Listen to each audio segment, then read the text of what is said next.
Merci à tous d'être venus, nombreux ce soir, pour cette 5e expérience de paysage, je crois, ou 6e, je ne sais plus, 5e. Expérience de paysage Nouvelle-Aquitaine, donc au CAUE pour la 2e fois. Donc merci aussi à nous accueillir, évidemment. Merci aussi à l'ENSAP pour toute l'organisation logistique et la captation. Donc ce soir, donc on continue le cycle des expériences de paysage en Nouvelle-Aquitaine, qui est une déclinaison, on va dire, régionale des expériences de paysage portées par la FFP Île-de-France et qui se déploie en région depuis un certain nombre d'années, en PACA, en Loire-Atlantique aussi également, et en Nouvelle-Aquitaine. Donc voilà, ce soir, une expérience de paysage autour de la question du littoral aquitain et d'un petit tour d'horizon de 50 ans de pratiques paysagistes. Pour nous, ce qui était important dans cette conférence à plusieurs voix, c'était de retracer cette historique, de redonner une lecture de la façon dont les paysagistes sont intervenus sur cet espace, ce territoire assez particulier, quelles méthodes ils ont mis en place, et puis quel héritage aussi la MIACA a pu laisser dans les pratiques contemporaines. Donc de redresser un peu ce parcours-là. On a pour cela plusieurs intervenants que je laisserai donc Myriam présenter juste après, puis je passe la parole à Elodie Villon pour le mot d'accueil. Merci. Merci Sonia. Oui, avec grand plaisir, nous vous accueillons pour la 2e fois au CAUE. Pour nous, c'est un partenariat que l'on trouve intéressant, important et on a beaucoup de choses à construire parce qu'au CAUE, donc Conseil d'architecture, d'urbanisme et d'environnement, nous sommes une association où nous avons de nombreux paysagistes, architectes, urbanistes, écologues, juristes et c'est aussi une manière de vous montrer qu'on peut exercer de plein de façons différentes ces métiers-là. Donc les expériences de paysage sont l'occasion aussi de parler de tout ça, voilà. Et le CAUE peut vous accueillir avec plaisir comme un lieu pour le paysage. C'est comme ça, en tout cas, qu'on le propose, qu'il y a un endroit où on puisse se retrouver. Il y a l'école, il y a ici et peut-être encore d'autres endroits. Donc, voilà, c'était pour vous dire que c'est avec vraiment le plaisir que nous vous accueillons. Je ne refais pas l'histoire de ce que nous faisons au CAUE, je l'ai fait la dernière fois, avec beaucoup de conseils et de sensibilisation, nous intervenons en gros en amont de ce que fait le secteur privé. Voilà, tout simplement. Je passe la parole du coup. Bonjour à tous, donc Myriam Casamayor, je suis très heureuse de partager ce petit moment avec vous.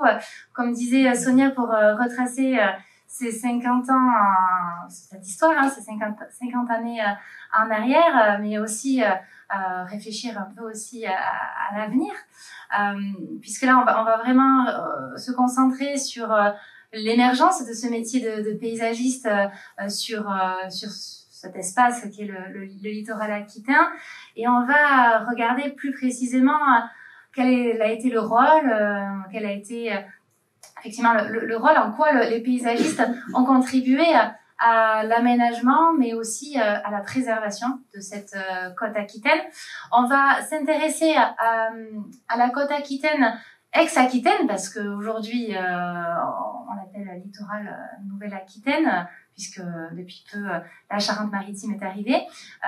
Mais ce soir, on va s'intéresser de la Pointe de Grave jusqu'au Pays Basque. Donc, pour traiter ce sujet, on a la chance d'avoir parmi nous 3 invités qui, chacun d'eux, a travaillé longuement sur cette question-là de l'évolution de cette côte aquitaine.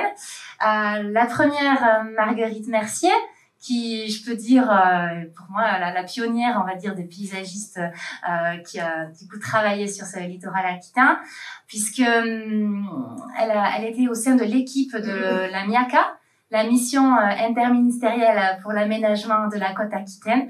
Alors, qu'est-ce que c'est cet acronyme? Là, je vois un jeune public, ça paraît peut-être un peu lointain. Donc, on va essayer d'en savoir un peu plus tard.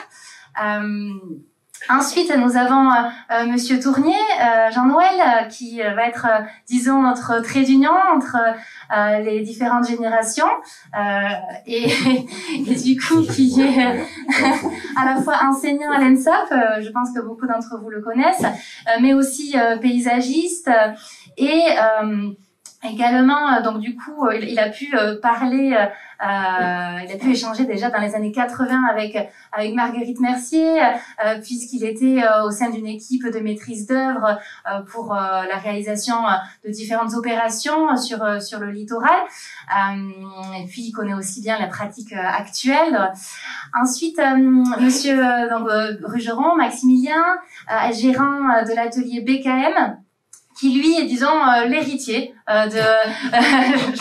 disons de ce beau métier, de ce travail qui a pu être fait par les paysagistes précédents, mais aussi le producteur et pour les prochaines générations. Donc on est tous finalement l'héritier de quelqu'un, et du coup bon, vous intervenez aussi régulièrement sur le littoral aquitain à travers différentes opérations de maîtrise d'œuvre. Donc, juste pour, je ne serai pas trop longue pour retracer un peu ce contexte dans lequel va débuter cette conversation entre ces invités. Rappelez donc cette MIACA qui était, parce qu'elle n'existe plus, elle a été créée entre 1967 et 1988. C'est un organisme qui était étatique, hein, et qui était un peu la cadette de la mission du Languedoc-Roussillon, mission Racine. Peut-être que ça vous dit quelque chose. En tout cas, ces deux missions, elles avaient pour principal objectif de lutter contre l'urbanisation anarchique qu'on pouvait voir notamment à cette époque sur la région PACA. Donc l'idée en Aquitaine, c'était bien d'éviter qu'on construise sur les dunes, clairement. Donc, on souhaitait éviter les constructions qui apparaissaient déjà, notamment à Seignos ou bien aussi à Soulac avec le fameux immeuble Le Signal qu'on connaît un petit peu. Et du coup, cette MIACA est venue vraiment lutter contre. Et par sa venue en Aquitaine, elle a eu pour objectif aussi bien donc de lutter contre l'urbanisation, mais aussi d'aménager, de maîtriser finalement cet aménagement pour offrir un accueil touristique convenable à tout un chacun, parce que son objectif c'était bien d'accueillir les visiteurs, mais pour toutes les bourses, puisque on était à l'époque dans un tourisme social. Cette MIACA avait bien réfléchi à proposer différents types d'hébergements touristiques qui allaient du camping aux colonies de vacances, aux villages de vacances, ou bien pour les investisseurs des résidences de tourisme ou encore des résidences secondaires. Donc ça, c'est aussi une particularité de cette MIACA que d'offrir finalement pour le plus grand nombre l'accès à l'océan, l'accès au tourisme. Ah oui, pardon, j'avais oublié je me suis lancée un peu trop vite, pardon. Donc, c'était ce que je voulais dire pour lutter contre l'urbanisation. Donc, vous voyez, c'était un peu pour donner une petite image. Finalement, sur la slide où on voit la France, finalement, il n'y a eu que 2 missions en France qui ont été réalisées sur le Languedoc-Roussillon et sur la côte aquitaine. Ils avaient pensé à d'autres missions, mais elles n'ont jamais existé. Donc, ce que je disais tout à l'heure, oui, c'était donc que cette MIACA, elle avait pour but d'accueillir les touristes pour toutes les bourses. Et aussi autre chose, concrètement en termes de planification territoriale, elle s'était bien rendue compte qu'il y avait quand même une immense forêt en Gironde et dans les Landes, qu'il s'agissait évidemment de la préserver, que aussi cette préservation permettait peut-être d'en faire aussi une promotion touristique. Alors elle s'est dit pourquoi pas créer une alternance entre des secteurs où on pourrait urbaniser et d'autres où on déciderait de préserver l'environnement. C'est pour ça qu'on se retrouve avec des UPA, des unités principales d'aménagement, où finalement les stations se sont développées. Elles sont toujours développées à partir d'un noyau existant, puisque la MIACA ne souhaitait pas de se développer en ex nihilo. Et une alternance avec des secteurs d'équilibre naturel, des SEN. Donc comme ça, on voit finalement en blanc les UPA et en vert les secteurs d'équilibre naturel. Et ça permettait finalement dans ces UPA, donc par exemple Lacanau, de décider de développer tous les équipements, infrastructures, services pour accueillir les touristes, tandis que dans les secteurs d'équilibre naturel, on peut imaginer le Porge. Aujourd'hui, vous le voyez, c'est finalement pas une station qu'il y a au Porge. Il y a à minima un accès plage via du coup un plan plage que peut-être Marguerite pourra parler un peu plus amplement. Mais il n'y avait pas en tout cas l'idée de développer une station. Pourtant, il y avait un accès plage. Donc ensuite, un autre principe important de la MIACA, c'était ce souhait d'urbaniser en profondeur, en s'appuyant sur le triptyque océan, forêt et lac. Donc une urbanisation en perpendiculaire plutôt que en linéaire le long du littoral. Donc là, c'était aussi une particularité de l'Aquitaine vu qu'on a des lacs en arrière-plan. Ensuite, cette MIACA, elle avait aussi créé entre 67 et 75, on va dire, des bases solides pour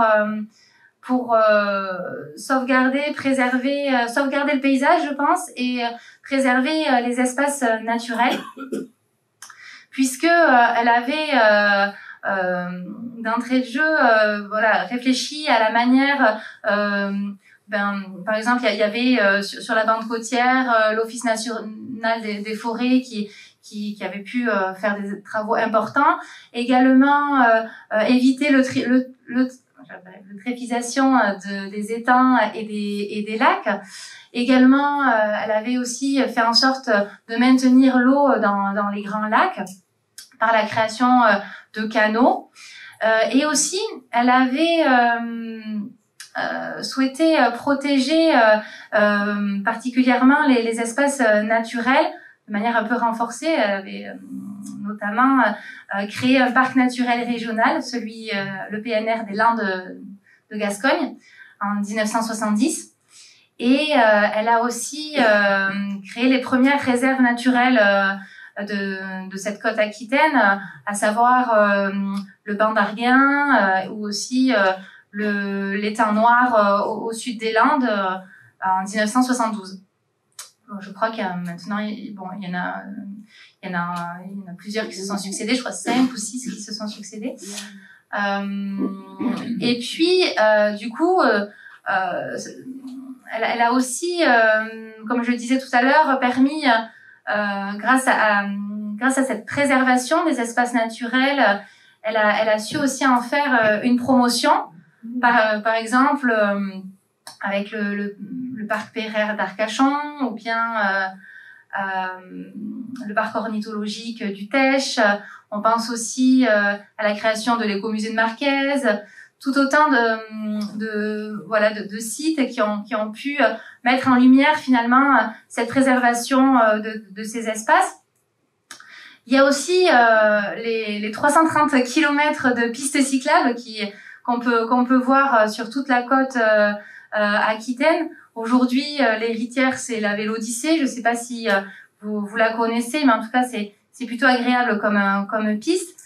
On peut même trouver un dépaysement presque pour certains, parce que lorsqu'on y va à vélo, on sent clairement comme une sorte de nature sauvage qui s'affiche à nous. Et pourtant, ce n'est pas sauvage. Tout cela est bien géré et par une multitude d'acteurs. Et c'est un peu ça qu'on aimerait peut-être entendre aujourd'hui. On va peut-être vous laisser la place. Je vais pas être trop longue. C'est un petit peu comprendre comment finalement ce littoral aquitain a été géré, a été à la fois pour un certain moment aménagé, d'autres parfois préservé. Vous, Marguerite Mercier, peut-être une première question et on peut en même temps tourner. C'est une question que j'aimerais vous poser pour un peu commencer l'échange avec vous. C'est comment finalement, en tant que un peu première paysagiste, quand vous êtes intervenue dans l'Amiaca, comment vous avez pu finalement commencer comment vous avez pu contribuer par votre approche de paysagiste à ces équipes de l'Amiaca, parce que c'est vrai qu'il fallait aussi se faire une place dans cette équipe en tant que femme, en tant qu'aussi autres acteurs qui pouvaient y avoir. Manifestement, c'était plutôt des architectes, plutôt des urbanistes. Donc, comment vous avez pu prendre votre place finalement dans cette Miaca et vous avez pu développer votre approche de paysagiste? Je lance un peu le début. Bon, est-ce que vous m'entendez? Bon, d'abord, je vais vous souhaiter très chaleureusement à chacun et à chacune d'entre vous un bonsoir.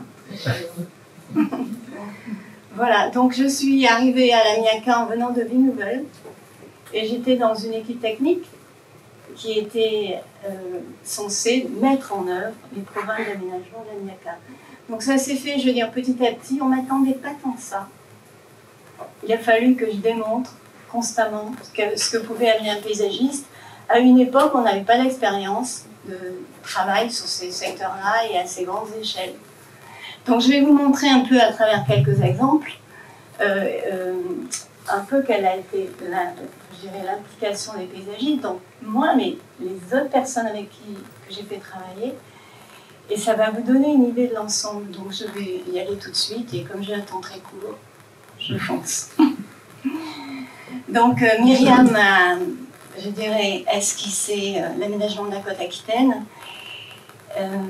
Et moi, je vais vous parler succinctement des réalisations paysagères concrètes qui ont été effectuées sur une douzaine d'années lorsque j'ai travaillé dans l'équipe technique de l'Amiaca en tant que paysagiste.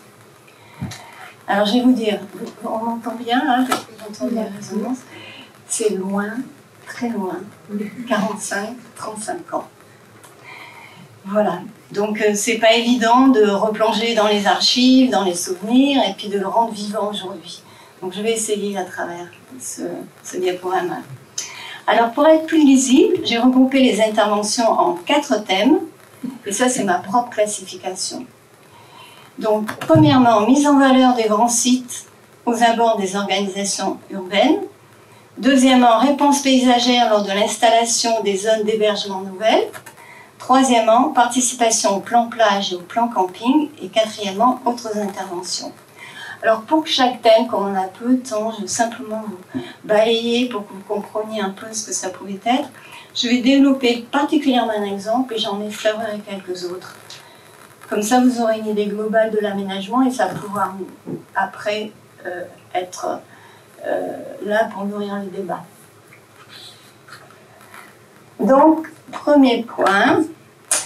Alors, il faut que j'aille sur mon site. Je fais quoi? J'habite. Hein? Ça, c'est pas moi. Ça. Voilà, j'y suis. Très bien. Donc, mise en valeur des grands sites aux abords des organisations urbaines. Donc, tout d'abord, nous allons nous envoler vers le bassin d'Arcachon. Donc, le bassin d'Arcachon, eh bien, il est, je dirais, le lieu privilégié de mise en œuvre des ZAD. C'était les zones d'aménagement différées qui avaient été mises immédiatement en œuvre sur la côte aquitaine pour éviter la spéculation foncière. Et donc, ces ZAD, elles ont fait l'objet après, dans les zones les plus fragiles, l'acquisition foncière par le FNAFU, qui est le Fonds national d'aménagement foncier et d'urbanisme, sur une 50 d'hectares sur le bassin, puisqu'il ne restait que quelques coupures vertes entre l'urbanisation qui débordait partout. Donc, on va aller tout de suite sur le parc Pereire, qui est au sud-ouest d'Arcachon. Donc, voilà le site au départ. Donc, c'était une dune qui n'était pas en très bon état, et pour cause, parce qu'elle recevait tous les sables l'hiver pendant les tempêtes, qui venaient de la plage qui est juste devant, qui était ensablée parce que c'est une plage artificielle. Donc au-dessus, on avait un bois parc dans lequel il y a des équipements à l'échelle d'Arcachon de loisirs. Donc vous voyez deux routes, une sur le haut qui dessert le littoral et une en bas qui était juste au droit des plages. Donc voilà, l'aménagement qui était prévu par l'architecte en chef de la zone, c'était un parking de 500 places, un parking de 500 places sous la dune qui permettait de desservir et les équipements et la plage, et puis de supprimer, enfin de pas supprimer, de transformer cette route qui longeait la plage en piste cyclable et lieu piétonnier. Donc, on m'a demandé de travailler sur ce... Je peux pas revenir en arrière. On m'a demandé de travailler sur ce lieu. Alors, en tant que bonne paysagiste, j'ai fait une esquisse programme qui faisait un parc d'arrière-plage avec une revalorisation de l'existant. Et les parkings étaient le long des routes. Ils n'étaient plus enterrés sous la dune. Donc, une collaboration très étroite avec la municipalité, avec les services techniques, et après, lancement d'un concours d'ingénierie, c'était au niveau national, et c'était un des premiers concours d'ingénierie, parce que la loi sur l'ingénierie venait de passer. Donc c'était un petit peu exemplaire, et les équipes ont été rémunérées. Donc c'est le cabinet API qui a été nommé pour faire ce travail, et voilà son projet. Alors, je voudrais remonter en arrière. Hop. En arrière. En arrière. Encore. Voilà. Comme ça. Très bien. Donc, ce qu'ils ont proposé, c'était le long de la voie qui était en haut de dune, de tous les parkings. Et puis, en sachant que de toute façon, il n'y aurait jamais assez de parking les jours d'affluence, une descente vers la plage, plusieurs descentes. Et puis après, un pôle ici d'animation avec des toilettes et puis une buvette, des jeux d'enfants, et puis là un mall pour la surveillance de plage. Et des prairies solarium pour faire la liaison entre la promenade, la plage et puis la dune. Et puis le promenoir, et c'était la route et le trottoir qui ont été transformés pour faire un promenoir. Alors sur le sud, ça s'est fait après, plus tard, donc c'est un peu plus étroit comme zone, et ça rejoint le Moulot en bas avec un parking pour les bateaux. Donc vous voyez, quelque chose de très rustique, parking. Les descentes vers la plage, en platelage bois, c'était des traverses de chemin de fer qui sont cernées par des plantations arbustives pour que la dune ne soit pas piétinée. Le pôle d'animation, enfin la buvette, qui descend vers les jeux d'enfants. Donc vous verrez, il y a des mixages de photos du temps qui sont un peu jaunis et brunis, et puis d'autres qui sont plus actuels. Les jeux d'enfants, c'était des squelettes de baleines. Le mall pour la surveillance de plage, je voyais déjà comment la route qui était en place n'a pas été du tout cassée. On s'est appuyé sur l'existant avec des calpinages de pavés qui font déplacer par endroits avec des jeux des douches.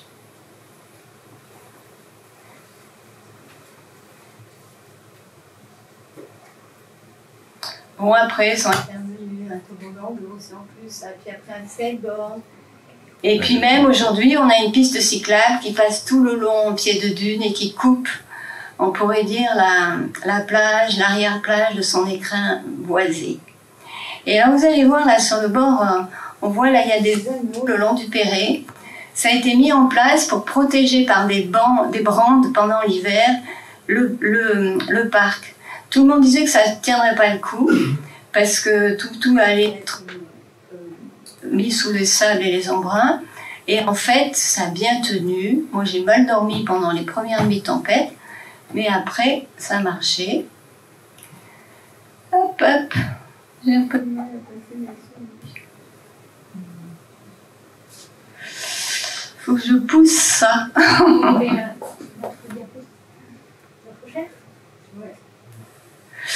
Donc, voilà, donc ça c'est une fiche technique qui retrace vraiment tout le montage.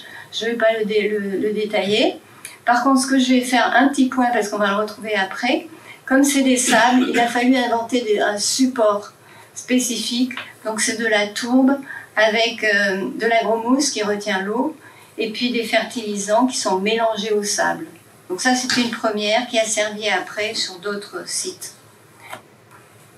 Donc vite, nous nous envolons sur le Pays Basque. Donc ça c'est la tour qui est avec Bayonne sur la droite. Et donc là, dans cette zone, eh bien, on va retrouver dans ce tissu bâti et qui est comment dire, irrigué par un golfe, on va retrouver des zones de... Hein, c'est quoi là?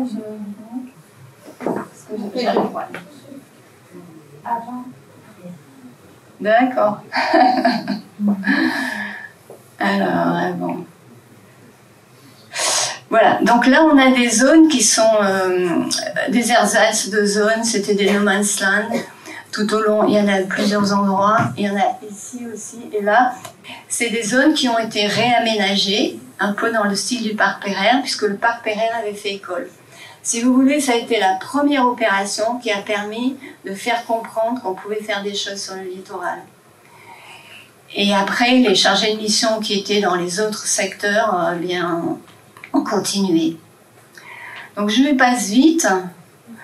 Donc, vous voyez l'aménagement avec des branches qui permettent de protéger les arbustes du vent et des embruns.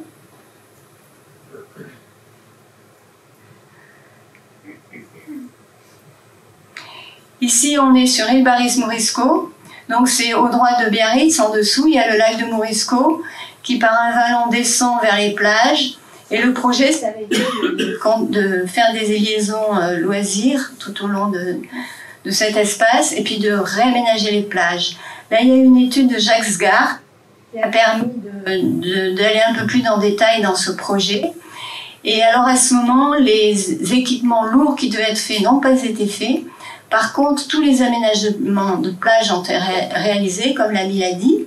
Ici, il y avait des digues qui ont été cassées pour des ouvertures de plage avec des remodelages de falaises marneuses. Et après, la collectivité a continué à faire des cheminements entre les aménagements. Là, on va tout au fond, hein, c'est sur Hendaye. Donc une zone qui était envasée, parce que la BIDO-SCA envase, avec recomposition de la baie et recréation d'une île aux oiseaux parce que c'était une zone écologique. Les aménagements portuaires ont été réaménagés ou aménagés avec des hébergements et tout le front de baie a été recomposé avec un boulevard de plage, piétons, cyclistes et voitures. Donc là, c'est l'architecte en chef qui a fait le projet et il a fait travailler une paysagiste pour le paysagement qui était moi à l'époque. Donc là, on passe à un deuxième chapitre, c'est les réponses paysagères lors de l'installation des zones d'hébergement nouvelles. Donc, ces zones d'hébergement nouvelles, on va les retrouver sous forme de ZAC, de zones d'aménagement concertées, dans les UPA, c'est-à-dire dans les unités principales d'aménagement, et elles vont être greffées soit sur les villages ou soit sur les stations existantes, et chacune a un thème spécifique.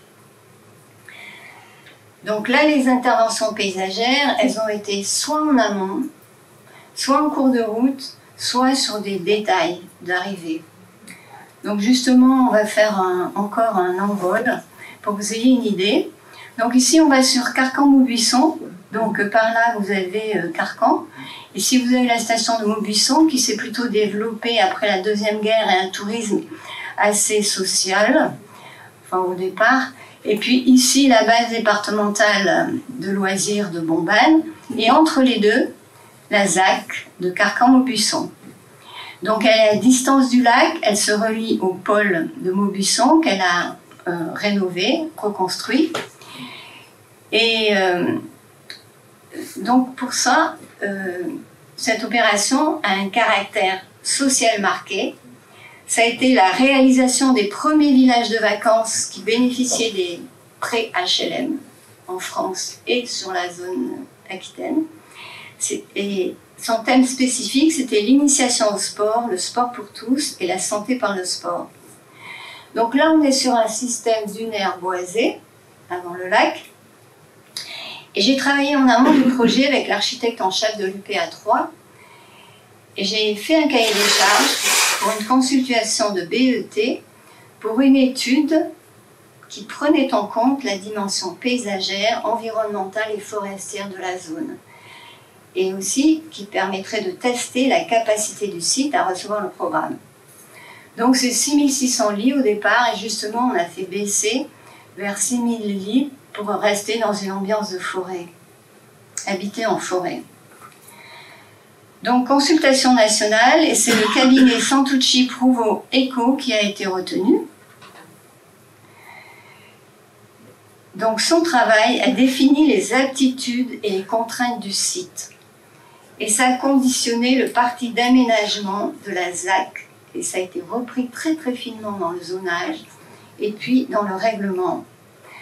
Donc en très gros quand même pour vous avez une idée, les zones les plus riches, c'est-à-dire les plateaux, les pentes fortes et les laites, sont protégées en priorité. Donc vous voyez, ça correspond à ces zones-là. Il y a des zones comme ça. Et les pentes faibles, elles vont être réservées pour les constructions d'hébergement. Et en même temps, c'est tout ce qui est ces rayures-là. On préserve au maximum les pins et les quelques feuillus intéressants qui sont là, comme les chênes verts, les chênes et puis les arbousiers. Le système routier, qui dessert toutes les opérations, il s'adapte au relief, il passe dans les vallons ou bien sur les flancs de pente, vous voyez, en douceur. Ce qui ne s'est pas poursuivi par la suite, quand on dessert les lots, des fois on a des zones directement dans la pente. Donc ça induit des recommandations. Vous voyez qu'il y avait même des recommandations pour que la végétation naturelle reparte en préservant. Et donc ça a donné également des recommandations techniques de construction, notamment la construction sur plot, pour ne pas détérioriser les sols qui sont très fragiles. L'habitat bois, c'était le développement de la filière bois, et les regroupements de réseaux dans des tranchées uniques. Et alors vous voyez comment était le terrain après toutes ces attentions.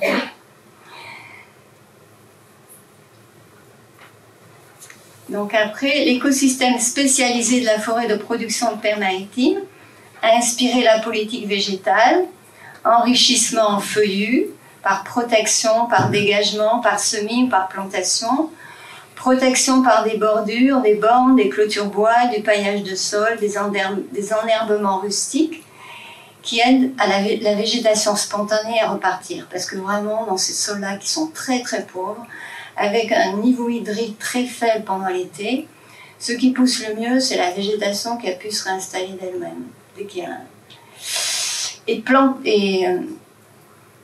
vous voyez, un petit chêne comme ça, il est précieux parce qu'il a mis des années à trouver l'eau qu'il lui fallait pour rester au milieu de milliers qui sont morts pour arriver à survivre.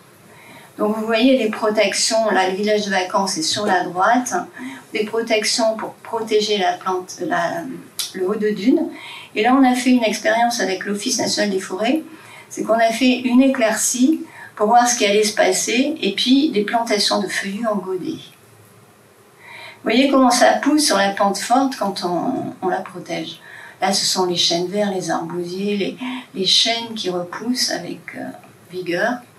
Et alors, pour les points un peu plus, comment dire, d'accueil, ou les parkings, ou les carrefours, il y a eu des plantations horticoles. Et alors, toute la restructuration du front du lac par un mail de pin parasol qui rejoint le pôle de Maubuisson et qui a une histoire difficile parce qu'il a eu du mal à se mettre en place parce que les riverains n'en voulaient pas parce que ça bouchait la vue. Et maintenant, c'est l'un des lieux très très forts de promenade dans cet endroit. Alors, je voulais faire un petit coup d'œil sur la gestion de la forêt. À l'époque, aux abords des ZAC, si vous voulez, l'Office national des forêts, il gère la forêt par une rotation. Quand la forêt a maturité, il coupe, et ça fait des coupes rases. Mais c'est beaucoup d'hectares. Et près des ZAC, c'est pas terrible. Donc moi, j'ai réussi à discuter avec l'Office des forêts pour qu'on fasse des coupes beaucoup plus modulées. Alors vous voyez, là on a la ZAC, là on a le lac, et ça c'est la zone tampon. Et vous voyez, on fait des coupes, des mini-coupes, qui vont être mises en œuvre sur une trentaine d'années. Et vous voyez ce que ça donne. C'est-à-dire que ça passe très bien. On n'a pas tout d'un coup un grand désert. Et il devait refaire ça sur la base de Bombane, puisqu'il faut gérer un massif forestier qui évolue. Là, on a eu de la chance, les arbres n'étaient pas encore trop vieux.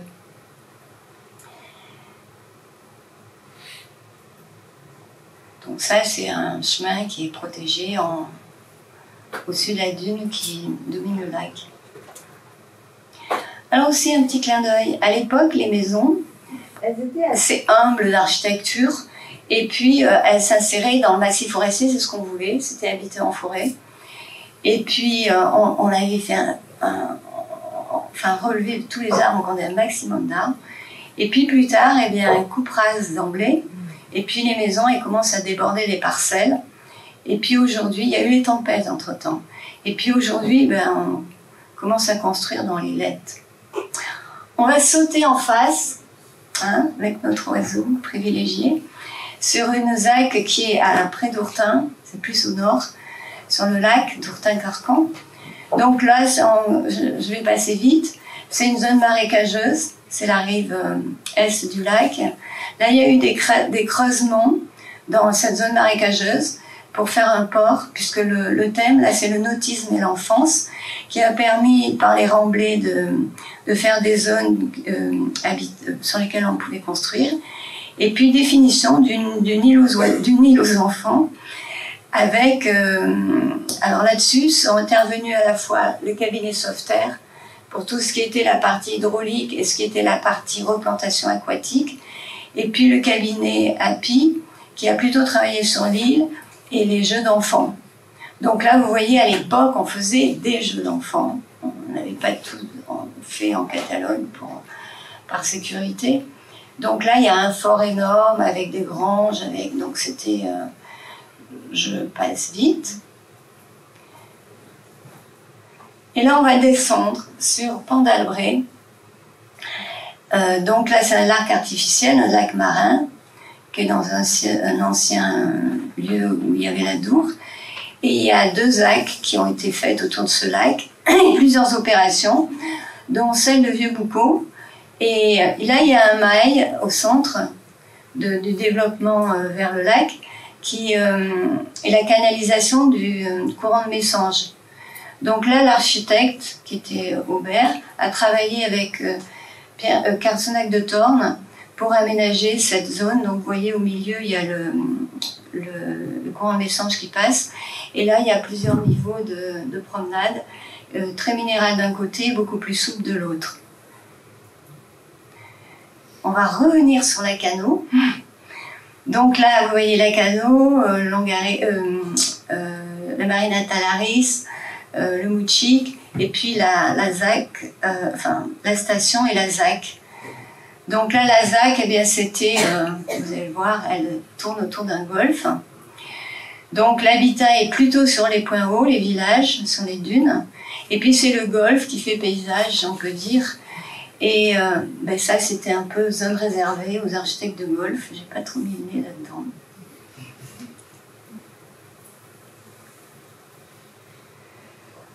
Voilà. Donc plan plage et plan camping. Alors tout au long de la côte, sur les 200 km de la Gironde et des Landes, eh bien, les plages ont une fréquentation importante au droit des stations touristiques et des principaux accès aux plages surveillées. Donc il y a eu un programme d'aménagement spécifique qui s'appelait Plan Plage, qui privilégiait l'accueil des touristes, la sécurité sous l'aspect incendie et sous l'aspect surveillance de plage, et puis l'environnement. Alors il a été développé sur 15 sites et ensuite il a été prolongé au-delà de la Miaka. Donc c'était Michel Marty, qui était architecte urbaniste, qui était chargé de mission à la Miaka, qui s'occupait de ça, et je l'ai assisté tout au long de ce travail. Donc, où ça se situe? Eh bien, ces accueils de plage, ils sont dans la forêt de production qui est la plus proche du littoral, avec la forêt de protection, qui est souvent très malmenée. La dune, en gros. La dune avec les zoyas qui font tampon, qui font qu'on a un bourrelet dunaire qui est mobile. Et puis, la partie qui redescend vers l'océan, qui elle est la plus fragile parce qu'elle est érodée par la mer. Et puis aussi, il y a les sifflements qui sont causés par le piétinement des vacanciers. Donc, un cas d'exemple, qui a été cité tout à l'heure, on va aller au Porge, donc à 10 km du Porge, sur la plage. Il y avait déjà, on y accède par un chemin départemental, quelques concessions commerciales, un peu bidouilles là, et puis des premiers parkings. Donc c'est là que s'est fait le plan plage. Alors je vous montre qu'à côté, il y a le camping de la Grigne, on en parlera tout à l'heure. Donc ce plan plage, il s'est développé par sur plusieurs années.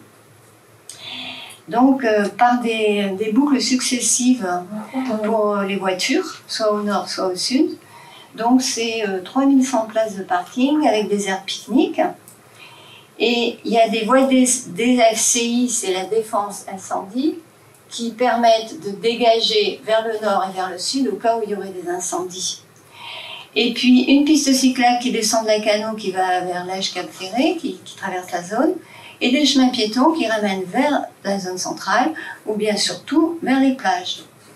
Donc là, il y a une protection forte parce qu'il ne faut pas que les gens piétinent tous ces espaces fragiles par des ganivelles, des branches, des filets et qui aussi protègent les plantations de dunes et les replantations de laites dans la forêt de protection. Donc là, il y a une restructuration de la zone centrale pour que les concessions soient mises en valeur, qui est devenue une zone piétonne. Avec un mobilier spécifique, des traitements de sol aussi qui étaient assez fins mais rustiques. Et vous voyez, même les lampadaires ont été créés pour cet espace. Donc là, parking sur écorce de pin, ça c'est le génie de l'ONF d'avoir fait ça. Et puis des bornes bois, des traverses de chemin de fer pour protéger les lieux où les voitures n'ont pas à se situer. Et puis donc tout ça, c'est en forêt domaniale. C'est-à-dire que ce sont des forêts qui appartiennent au ministère de l'Agriculture, qui sont gérées par l'Office national des forêts. Donc les gens des forêts sont des gens, je dirais, qui connaissent le végétal, qui connaissent le milieu naturel, on peut discuter avec eux. Donc moi j'ai travaillé pas mal avec eux, notamment sur ce cas d'exemple, j'avais dessiné la partie centrale. Là, je voudrais vous montrer un autre cas d'exemple qui est plus complexe. Ça, c'est à l'ITEMIX, le Cap de Lomi. Donc là, on est sur des terrains qui sont à la fois des propriétés, c'est un foncier de l'agriculture, et un foncier communal, déjà. Là, on a un chemin d'accès départemental, et on a Enfin, on va y revenir. Donc là, il a été construit une équipe pluridisciplinaire avec l'Office national des forêts,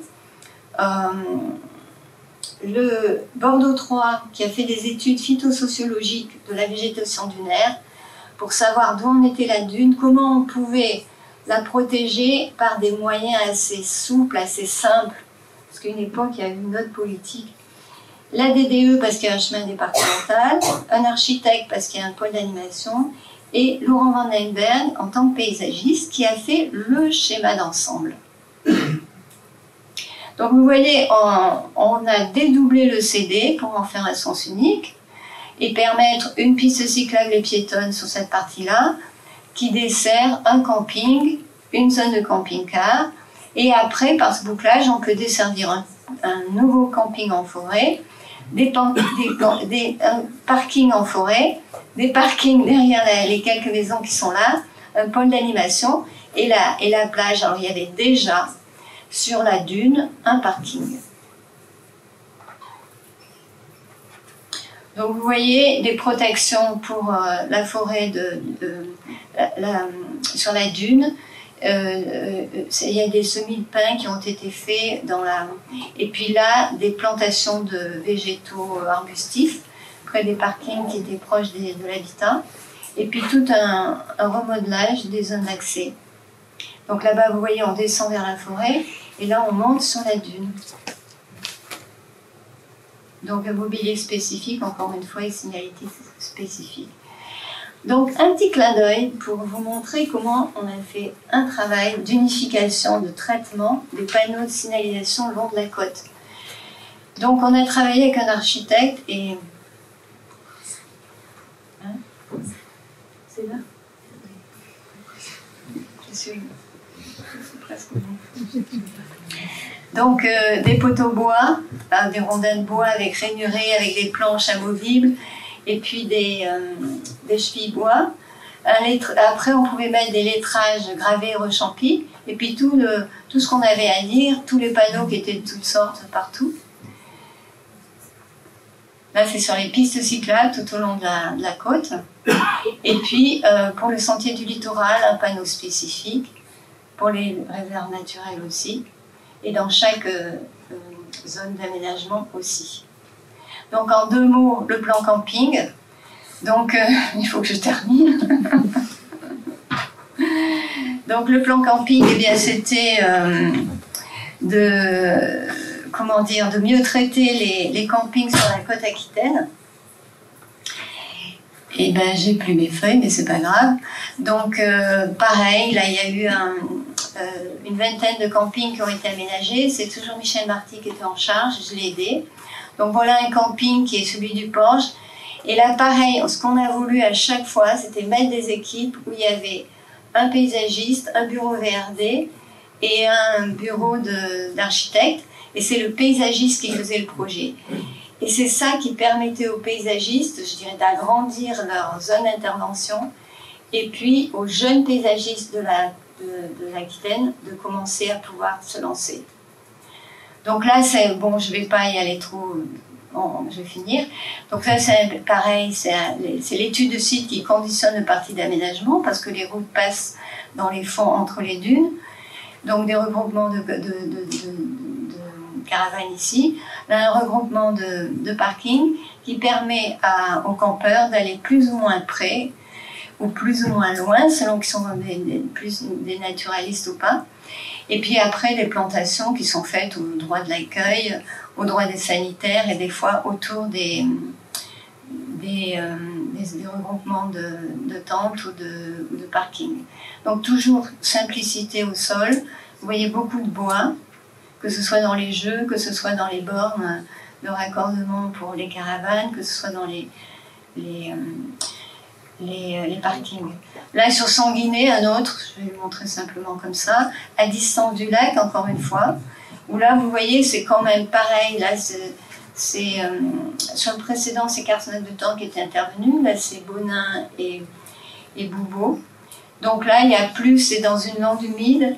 Donc c'est un peu plus dense, un peu plus mixé entre les tentes et et les caravanes, et puis de la végétation, notamment pour les lieux d'accès autour des équipements, et puis sur les crasses et autour des emplacements de tentes.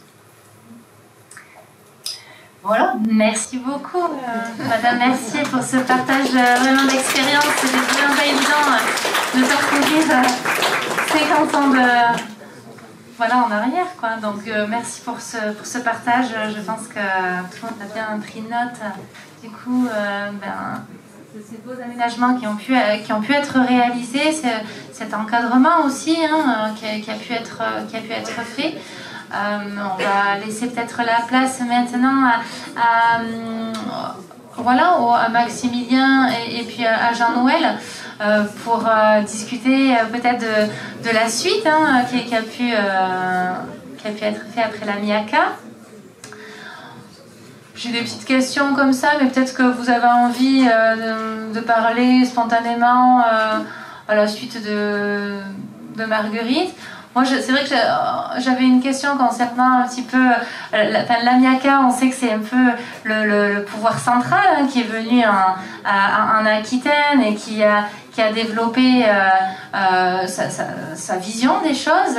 Alors, bien sûr, les locaux ont pu un petit peu participer, mais bon, ça restait quand même l'État central qui s'est imposé. Aujourd'hui, c'est un contexte tout autre, puisqu'on est clairement dans la décentralisation.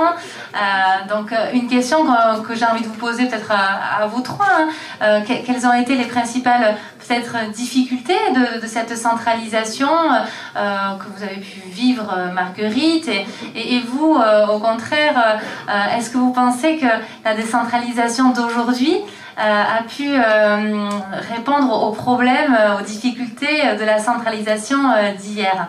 Donc ça, c'est un peu une question transversale que je vous pose, mais je vous laisse peut-être prendre place, et si l'un d'entre vous a envie d'y répondre, vous pouvez le faire quand vous voulez.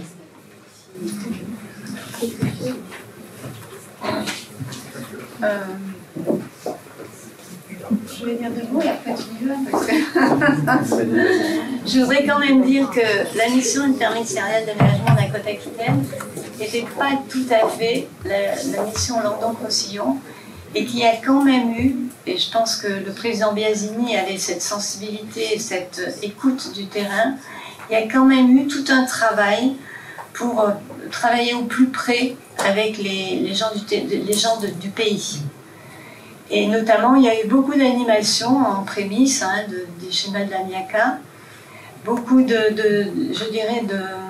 d'échanges avec parce que le président Biasini était quelqu'un, je pense, qui aimait beaucoup cette région et qui avait un homme de culture, et il avait envie que le pays adopte un aménagement qui lui convienne. Vous voyez, qui soit à son image aussi. Donc après, il a travaillé assez en finesse. Ce pas des gros constructeurs qui sont venus d'ailleurs. Il y a eu des montages qui étaient faits avec des gens du pays.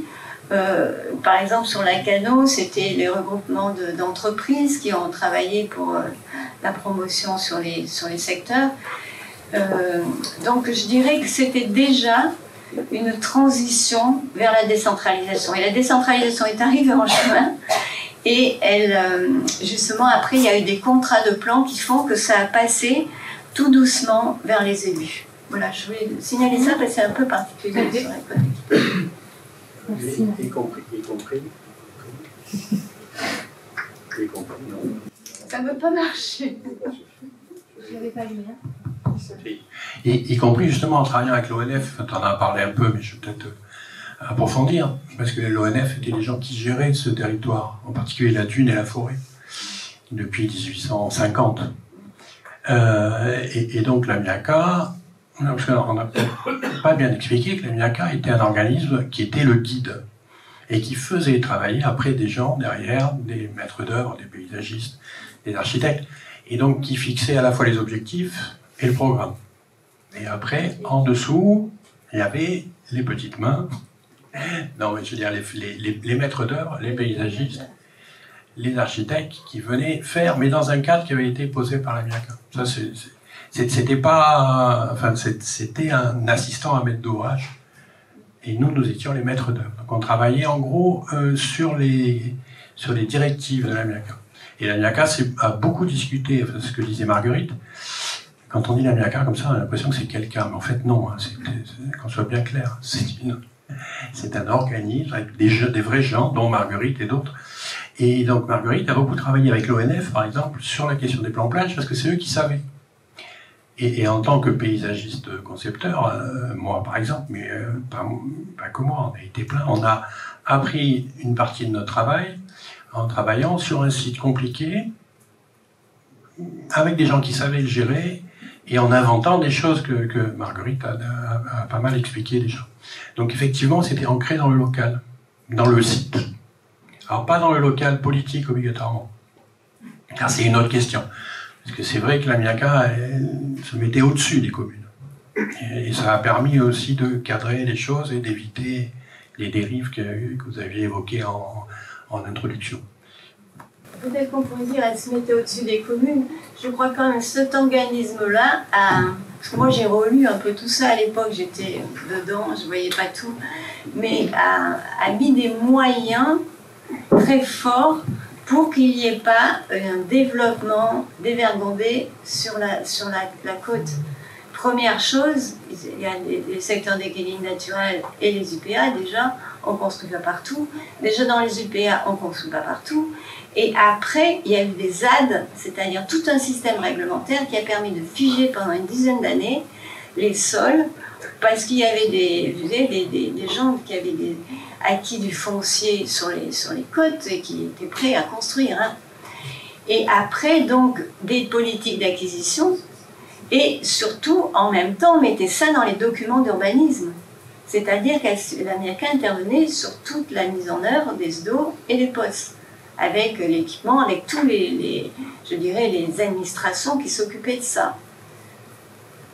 Donc c'est pour dire, et après, quand il s'agissait de mettre en œuvre une opération, c'était la commune ou un syndicat mixte département-commune qui était le maître d'ouvrage. Donc si vous voulez, la mission, elle a initié, elle a mis en œuvre une politique, mais le schéma, par exemple, il n'a jamais été contractuel. Si vous voulez, c'est par la force du travail qui a été fait sur place et tout ce pourtour de mise en œuvre de législatifs, fonciers, etc., que ça a pu se faire. Ce qui est assez exceptionnel. Moi, je me souviens avoir présenté ça dans une zone, un congrès IFLA. Il y avait des gens du monde entier qui me disaient « Mais on ne fait pas ça. » Mais non, on ne fait plus ça, on disait. Non plus, on ne fait plus. Hein. Non, mais si je peux me permettre de poser une question, c'est Rémi Berkowitz. Je n'ai pas pu être là, je suis désolé. Je vous prie de m'excuser. Mais ce qui m'a beaucoup... La voix de Dieu qui arrive. Ouais, je suis désolé, ça peut paraître bizarre, excusez-moi. Je vous prie encore de m'excuser de ne pas être avec vous. Ce qui m'a beaucoup intéressé, c'était la cohérence en fait entre les échelles d'intervention. C'est ce que, à mon avis, enfin c'est ce que je retiens en partie de l'intervention de Marguerite. Et finalement, une des questions que je me pose, c'est comment cette cohérence entre finalement la planification jusqu'à des interventions très précises, jusqu'à même des expérimentations. Ça, c'est quelque chose vraiment que je ne connaissais pas, le côté expérimental de la chose, inventer des nouveaux sols, faire des expérimentations avec l'ONF. Dans quelle mesure, Maximilien et Jean-Noël, vous êtes arrivés après, hein, dans quelle mesure? Non, moi j'ai travaillé avec la MIACA. Oui, alors, très bien. Moi, je n'ai pas fait les 50 ans dont on a parlé, mais j'ai fait les 40. D'accord. Et donc, moi, j'ai commencé à travailler sur les plans plage avec Marguerite et avec Marty. Et moi, effectivement, j'étais au bout de la chaîne pour mettre en œuvre les orientations de la MIACA. Et effectivement, c'est là où on a inventé. C'est ce que je vais raconter rapidement, là, d'ailleurs. Mais effectivement, on a inventé des tas de choses en termes de paysage et en termes de profession. On a appris à travailler sur le site, avec le site. On a appris à faire des projets qui n'étaient pas des projets objets, mais des projets usage. En gros, la question, c'était l'usage et la préservation du milieu. C'était pas l'objet esthétique, honnêtement, on s'en foutait, mais on a inventé une esthétique, certes. La signalétique dont parlait Marguerite est une esthétique de la Côte-Aquitaine aujourd'hui. c'est un repérage, etc. Il n'y avait pas de fabricants de mobilier comme aujourd'hui qui proposaient des panneaux, des trucs, des machins. Les jeux que Happy a construits à Ourtin, ça n'existait pas dans les catalogues. Et donc on a inventé des tas de choses qui aujourd'hui semblent un peu banales. Et y compris la question du développement durable, mais je vais en parler rapidement. Ça répond à ta question, Rémi. Tu es avec nous, toujours? Sur ton nuage, là-haut? J'en profite, comme ça, comme j'ai la parole, je continue. Puis tu m'interromps. Moi, je vais dire deux choses. Évidemment, j'ai travaillé sur les plans plages que Marguerite a évoquées. C'est la question de... Allô? C'est la question du site. Je disais tout à l'heure, on n'a pas des projets objets, mais des projets qui avaient une raison d'être. Parce que le gros enjeu sur les plans plages, qui n'a peut-être pas été précisé, c'est que la dune que vous voyez là et la forêt, tout ça, c'est totalement artificiel. C'est construit pratiquement en 1850 ou à peu près. Et depuis, c'est entretenu tous les jours, parce qu'on a face à ça l'océan, l'érosion marine et l'érosion éolienne. Et dès qu'on arrête d'entretenir, ça repart et ça redevient sauvage et ça redevient la dune du Pilat. Je caricature, mais à peine. La question, je vais me lever pour qu'on voit mieux. La question, ça c'est Ourtin-Plage. Ce qui s'est passé, c'est que les années 40, la dune n'avait pas été entretenue pendant toute la guerre, on avait autre chose à faire. On avait très peu de développement urbain. Là, vous avez un petit lotissement à Ourtin-Plage qui était le lotissement des années 30, qui avait été créé pendant le Front populaire pour faire un petit peu de tourisme social, mais il n'y avait pas grand-chose. Et tout ça, ça fonctionnait à peu près finalement. Il n'y avait pas d'enjeu. Par contre, les 30 Glorieuses, le développement du tourisme, la voiture, alors on voit peut-être pas bien parce que vous êtes loin, mais là vous avez des voitures partout sur la dune, dans la forêt, presque jusque sur la plage, et c'est le développement exponentiel du tourisme. Et l'Amiaca arrive à ce moment-là et essaye d'accompagner. Alors, on n'a pas lutté contre. Tout à l'heure, vous aviez dit lutter contre. En fait, l'Amiaca ne luttait pas. L'Amiaca encadrait et accompagnait. C'était ça le but. C'est-à-dire, le développement touristique, il existait. Ça, c'était une autre question. C'est une question très politique qui est d'un autre ordre. Il existait, sauf qu'il était en train de détruire le milieu pour lequel il existait. Donc ça devenait un peu compliqué.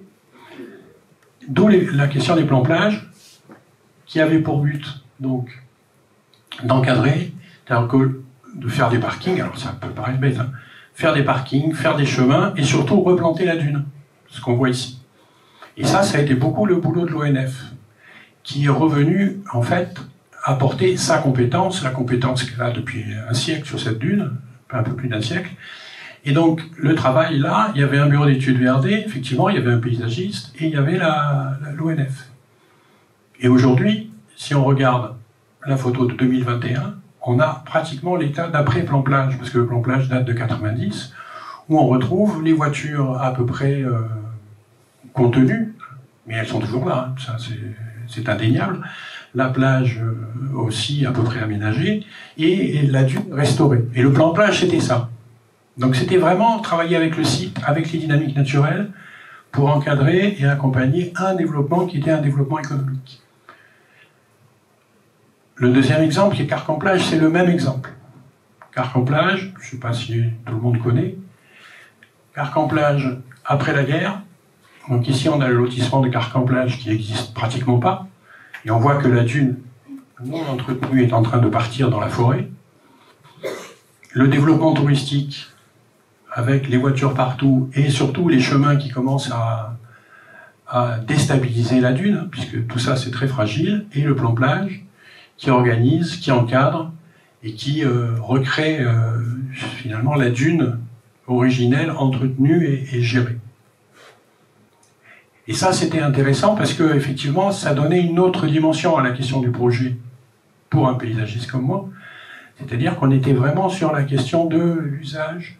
Quelle est la question à la fois de l'usage et du site, et qu'est-ce qu'on doit permettre ou ne pas permettre. Par exemple, les parkings, il y avait une espèce de réflexion qui disait si les parkings sont pas à l'ombre, ben les gens ils vont accepter d'aller se garer sur le parking, mais s'ils sont près de la plage.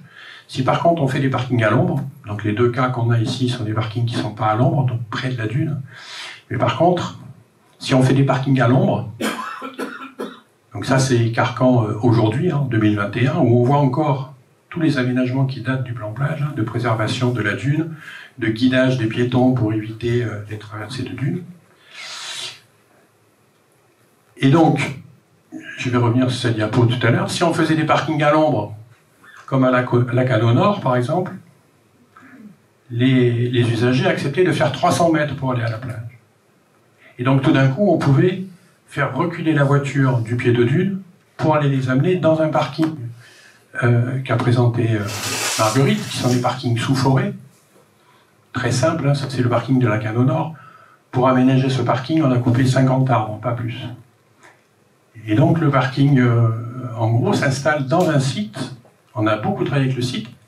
Et comme je le disais sur la diapo tout à l'heure, on faisait du développement durable avant que le mot existe. Les paysagistes font du développement durable depuis 50 ans. Alors, on a inventé le mot, maintenant tout le monde sait ce que c'est.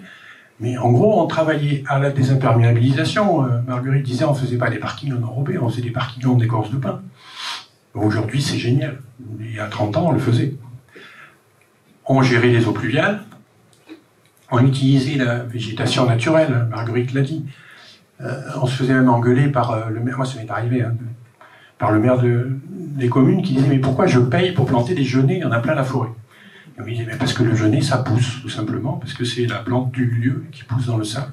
Et donc on travaillait avec les végétaux du site, et puis on travaillait avec des matériaux locaux, du bois, enfin voilà. Tout ce qu'aujourd'hui, qu'il est bon de faire, finalement, dans les plans plages de la Miaka, on le faisait déjà.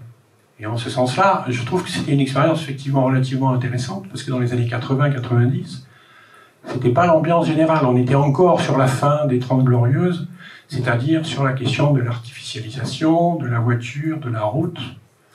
Et on construisait encore beaucoup de parkings, etc. Et on faisait encore beaucoup de béton. Aujourd'hui, ça peut paraître un peu démodé, mais voilà.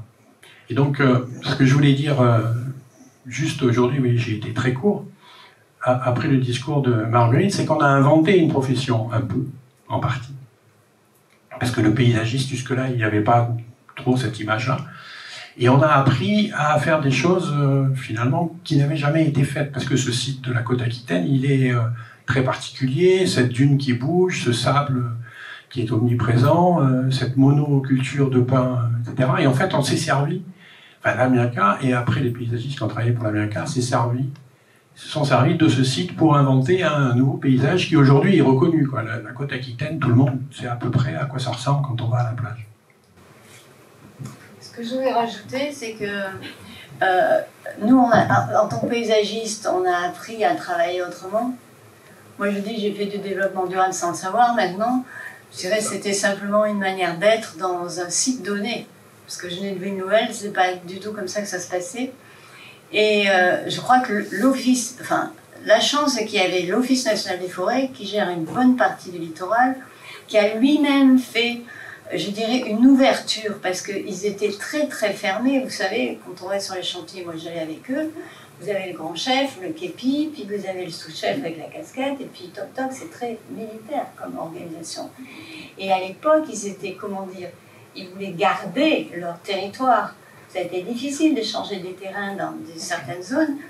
Et je dirais, ils ont appris à accueillir le public. Au départ, ce n'était pas leur vocation. Et donc, il y a eu, vous voyez, une osmose qui s'est faite entre, je dirais, des gens qui gèrent la nature, puisqu'ils ont la force de gérer toute cette bande littorale avec ce bourrelet littoral d'une manière douce. D'ailleurs, même au départ de la Miaka, il y a eu des reprofilages de dunes avec des bulldozers. Ils ont laissé tomber parce que c'était pas ça. Là, ils interviennent au coup par coup pour refermer les sifflevents, remettre des branchages sur la dune, etc., etc. Donc, je pense que on a appris beaucoup les uns les autres. Oui, les uns des autres. Absolument. Ouais. C'est plus facile de travailler pour moi, je dirais, enfin, parce qu'on a la même fibre avec les gens de l'Office national des forêts qu'avec les gens de l'équipement, par exemple. La moitié. Je travaille avec les deux, donc.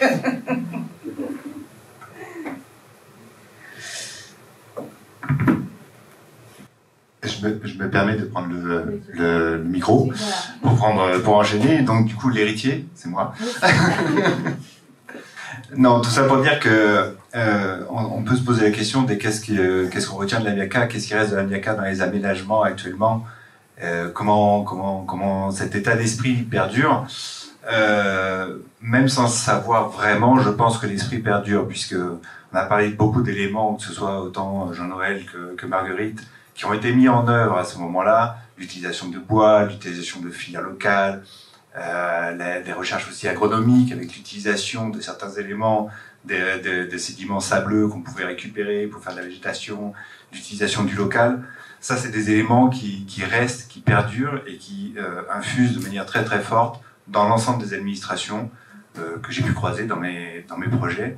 C'est-à-dire que même s'il n'y a plus ce guide qui était la MIACA, qui pouvait orienter les collectivités diverses et variées, ça reste présent malgré tout, parce que les gens ont compris que ça faisait partie de leur identité et que ça faisait partie des éléments qui faisaient venir les gens dans ces territoires-là et qui faisaient que les gens respectaient aussi ces territoires-là, puisque ces opérations, les parkings sont toujours dans le même état finalement pratiquement que quand ils ont été créés, que on voit les stations ont très très peu bougé finalement dans leur enveloppe. Et ce que nous, jeunes paysagistes, on est amenés à faire maintenant sur ces territoires littoraux, c'est faire perdurer un petit peu ces éléments, travailler sur la réhabilitation un petit peu de ces opérations, puisque le bois a des vertus, certes, mais il a une durée de vie, malheureusement. Même les traverses de chemin de fer qui étaient perclus de produits préservant la qualité du bois, même ces traverses disparaissent à terme et deviennent un petit peu dangereuses à certains moments. Donc j'en profite. 50 ans. Oui, 50 ans. Oui. Bon, après, il y a des opérations où, pas dans le bon sens, si tu veux. J'ai à mon chapitre à moi. Voilà, Maximilien Bougeon, c'est moi. Donc moi, je vais vous parler de deux opérations complètement, deux cas de figure complètement différents qui sont un peu, voilà, dans cette perpétuation, dans cette continuité, on va dire, d'aménagement littoral. Donc ces deux opérations, je vais vous présenter une petite opération d'aménagement qu'on a fait sur Biscarrosse plage, sur le front de mer, et une autre opération sur ensuite un plan plage lacustre, donc plutôt sur la partie intérieure du territoire. Donc c'est le littoral, pas océanique, mais le littoral lacustre, qui a aussi des préoccupations sur lesquelles il y a des préoccupations assez fortes. Donc pour commencer, donc Biscarrosse, là c'est une photo du front de mer avant que l'on puisse, qu'on ait la chance d'intervenir. Donc on voit là, c'est l'ancien casino qu'il y avait ici, avec un énorme parking qui avait été disposé. Donc, on reconnaît un peu la configuration typique de la MIACA, avec notamment un parking qui, dans les premiers temps, prenait place là, notamment à la suite des premiers lotissements sociaux qui apparaissaient, et une grosse zone aussi en front de mer, voilà, avec la voie qui passait initialement le long du bâtiment, sauf que des activités, restauration, etc. se sont développées dans ce bâtiment. Donc du coup, la mairie, à un moment, a dévié le boulevard des Sables pour faire cette espèce de demi-lune, qui est une espèce d'adaptation à tout le mieux moins, je ne sais rien. Donc la première opération, ça a été donc du coup de réaménager cet espace-là, là où il y avait l'ancien casino. Donc, alors ce qu'il faut préciser quand même, c'est que contrairement à ces époques antérieures précitées, ici j'avais affaire qu'à la commune. Voilà, donc il n'y avait pas de guide suprême qui orientait, qui guidait la maîtrise d'ouvrage. Voilà, c'était la commune qui avait décidé de réhabiliter un petit peu son front de mer qui partait un peu en cacahuète, on va dire. Donc du coup, première opération, voilà, virer le parking, générer une grande place avec des nouveaux logements saisonniers, etc. Donc là, l'idée, c'était d'essayer de trouver un premier esprit, voilà. Donc on voit qu'on se protégeait déjà. La situation à Biscarrosse est un peu compliquée. Il y a pas le signal, mais il y a Les maisons jumelles, c'est pareil, qui sont fortement soumises à l'érosion. Il y a l'hôtel également sur la dune qui est fortement soumise à l'érosion. D'ailleurs, on peut voir qu'entre les deux, voilà, ça c'était juste avant qu'on intervienne. Donc on voit l'état de l'hôtel actuellement et l'état de l'hôtel aujourd'hui, voilà, avec un développement assez conséquent, même si on est en zone particulièrement critique au niveau de la gestion du trait de côte. Bon, bref, c'est un élément, c'est-à-dire qu'autant on peut virer des voitures à un endroit, mais on peut en remettre un petit peu plus proche aussi, d'où le côté intéressant qu'il y avait d'avoir un guide à un moment qui disait non, ça on le fait pas. Bon. Donc, premier aménagement, donc on se met quand même bien en protection par rapport à la dune. Donner la réponse à la question sur la décentralisation. Oui, une partie de la réponse par rapport à la décentralisation, effectivement. Mais bon, après, il y a des contingences économiques et commerciales qui font que des fois les communes ne peuvent résister à l'appât du gain. Donc en tout cas, premier aménagement autour de logements saisonniers, donc avec une place voilà, très clairement identifiée. Donc on s'était un petit peu amusé, pareil, là, sur l'aménagement, avec une spirale. Au début, j'avais imaginé une vague à la Yokuzai un petit peu, qui permettait, depuis Google Earth, d'identifier une zone de surf. Mais la mairie n'a jamais voulu passer le pas, donc on s'est contenté d'une spirale qui permet d'identifier un petit peu, symboliser la houle ou la vague, comme chacun peut l'imaginer. Mais il restait encore cette zone. Donc là, il y a une première opération qu'on a fait en 2008. Et puis, quelques années après, 10 ans exactement, la mairie nous a sollicité pour aménager la deuxième partie de la place de la Demi-Lune. Alors pourquoi l'aménager? Parce qu'actuellement, les restaurants, il n'y avait pas d'accessibilité. Ça a donné directement sur un parking, il y avait les voitures qui venaient squatter à moitié l'espace, c'était difficile à exploiter pour les activités saisonnières de musiciens, etc. Enfin bon, divers et variés. Donc la mairie a souhaité revaloriser et adapter un petit peu cet espace.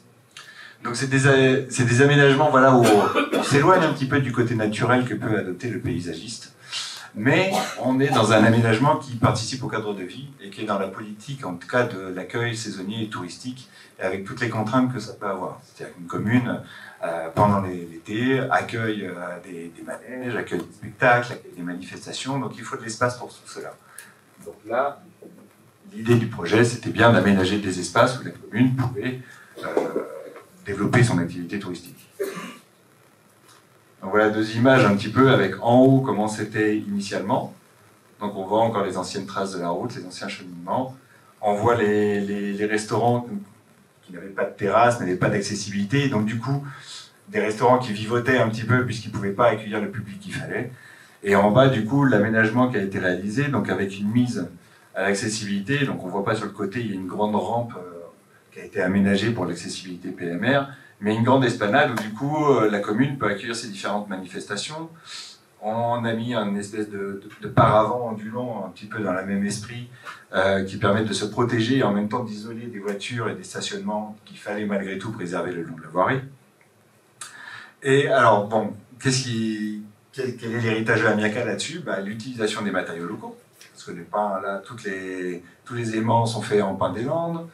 Les bancs sont faits en béton mais fabriqués dans le Pays Basque. La dune a été reprofilée également, a été en mauvais état, donc du coup il y a eu utilisation de sable sédimentaire,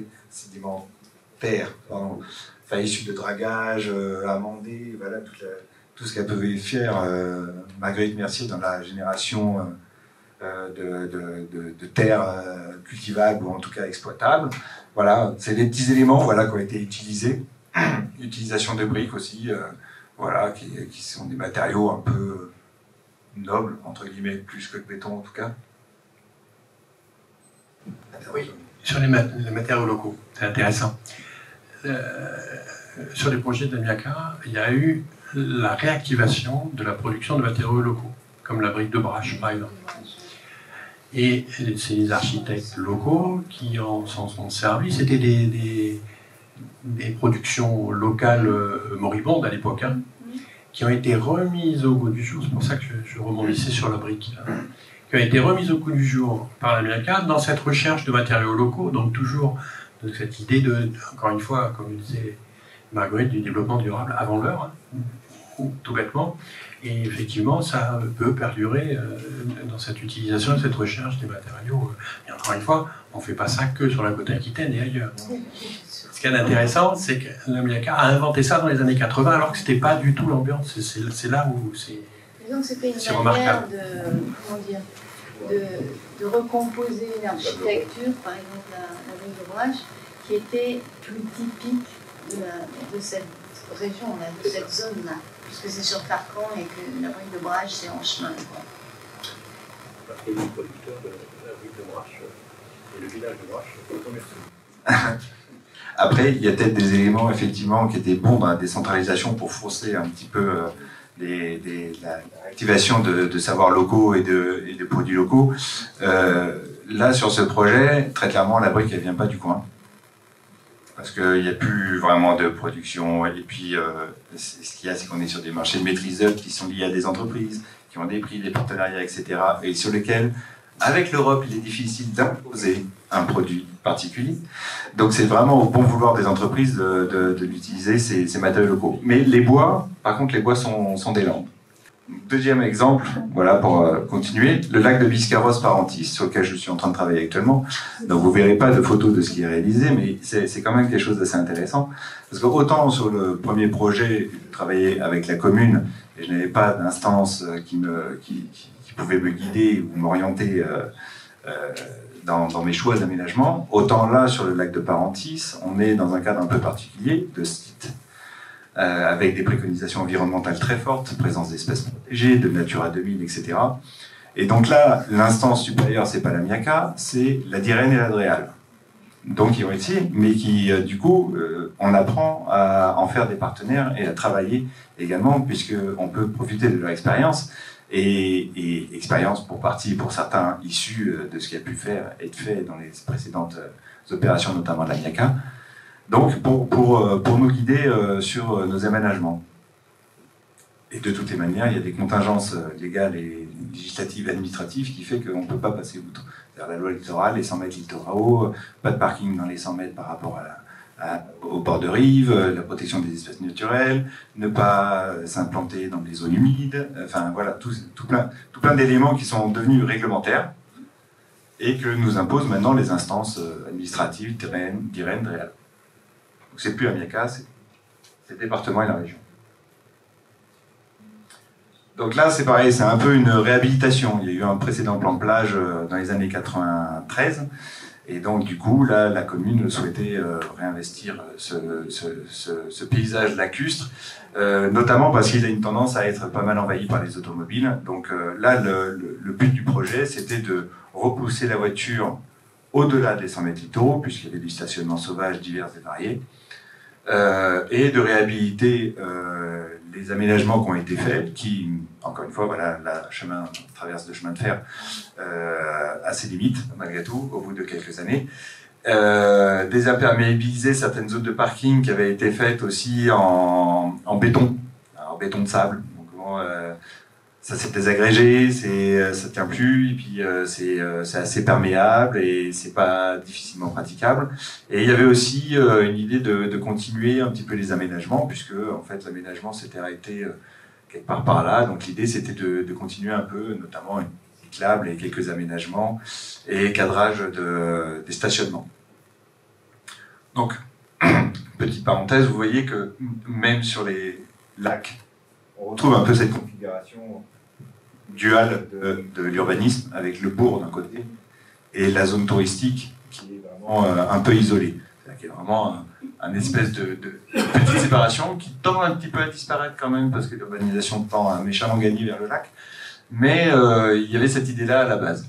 Donc le lac qui concentre tous les campings et l'activité saisonnière. Donc voilà quelques exemples de ce qui va être fait. Par exemple, là on voit une zone qui était une zone d'embarcadère, un embarcadère, merci. Enfin, un débarcadère plus pour aller poser les bateaux et aller faire de la pêche sur le lac. Donc autant vous dire que là j'ai eu la chance de le photographier vide. Normalement c'est camping-car, bateau, voiture, remorque, etc. Et donc là l'idée, vu qu'on est quand même très très proche du lac et que les instances d'IREN, DREAL nous imposent une de stationnement dans cette zone-là, Voilà, c'est de bien dégager l'espace, de garder le minimum vital pour que les bateaux puissent faire leur manœuvre pour amener le bateau à l'eau. C'est compliqué ce micro. Pour amener les bateaux à l'eau, mais tout le reste, après, on le cloisonne. Donc on retrouve dans l'idée, voilà, on retrouve les mêmes types d'aménagements finalement que ce qui avait pu être fait déjà il y a quelques années. L'utilisation du bois, de la bande bois, des matériaux relativement poreux, de la revégétalisation, de la reconquête et de l'aménagement de je sais pas quoi, de l'aménagement un petit peu pacifié en tout cas et un peu plus amène et moins envahi par les automobiles. Donc une autre opération, c'est voilà l'état actuel. Donc ça se veut assez modeste aussi hein, comme intervention. L'idée là, c'était de compartimenter un petit peu le stationnement, puisque c'est vrai qu'en période estivale, il y a un mur de voitures continu. L'idée, c'était de pouvoir générer des espaces un petit peu de séparation, d'aménagement. On peut envisager des aires de pique-nique. On est juste à côté du lac. Faciliter, sécuriser les accès aux équipements communaux, qui sont une aire de jeu, ou le centre de voile, ou l'accès plage directement. Donc voilà encore un aménagement assez simple, matériaux on fait avec le site. Là, ça sera, on va déposer un petit peu de terre, on va planter des végétaux, on va utiliser un mélange herbacé qui va bien, mettre quelques mobiliers et toujours encore voilà, on perdure dans le mobilier bois, que ce soit les cadres vélos, les bornes. Les tables, alors c'est pareil, voilà, Jean-Noël disait, dans le temps on s'amusait à créer nos mobiliers, moi aussi je m'amuse à créer mon mobilier, en partenariat avec les différentes maîtrises d'ouvrage. Voilà, d'autres illustrations, donc là ce qui est intéressant, c'est la zone qui est complètement dégagée, en fait pareil, c'est typique la zone envahie par les camping-cars pendant l'été, il s'avère que c'est un EBC. Donc, un des éléments qui a été prescrit, c'est on va essayer de le reboiser, histoire de maintenir en fait cette façade un petit peu végétale là, qui fait un peu filtre, qui ménage quelques petites fenêtres sur le lac, mais pas des grandes ouvertures. Surtout que là, juste à côté, il y a les puits de pétrole de l'entreprise Vermillon quand même. En France, on n'a pas de pétrole, sauf ici, où il y a quelques puits. Voilà, et puis alors dans la continuité d'aménagement, du coup, c'est la continuité de la piste cyclable sur l'ensemble de la fenêtre lacustre pour pouvoir desservir l'ensemble des sites. Donc voilà les deux petits exemples d'héritiers que je vais vous proposer. Merci beaucoup pour ce partage d'expériences. À travers vos différents discours, on a bien pu comprendre que cette Miaka, à la fois, elle a été un laboratoire certainement d'expérimentation. Elle a été, on retiendra, un guide pour ces différents paysagistes en maîtrise d'œuvre. Bon, je reviens sur mon lutter contre, puisqu'effectivement, la lutte contre l'urbanisation anarchique, il y avait le mot anarchique quand même.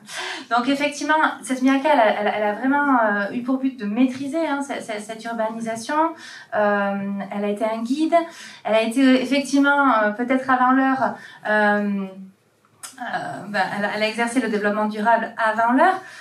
Aujourd'hui, qu'en est-il en fait côté pouvoir public, parce que là c'est vrai qu'on a l'exemple avec Maximilien côté maîtrise d'œuvre, mais qui est aujourd'hui le successeur de la Miaka? Je crois bien que nous avons le GIP Littoral qui de mémoire a été créé en 2006.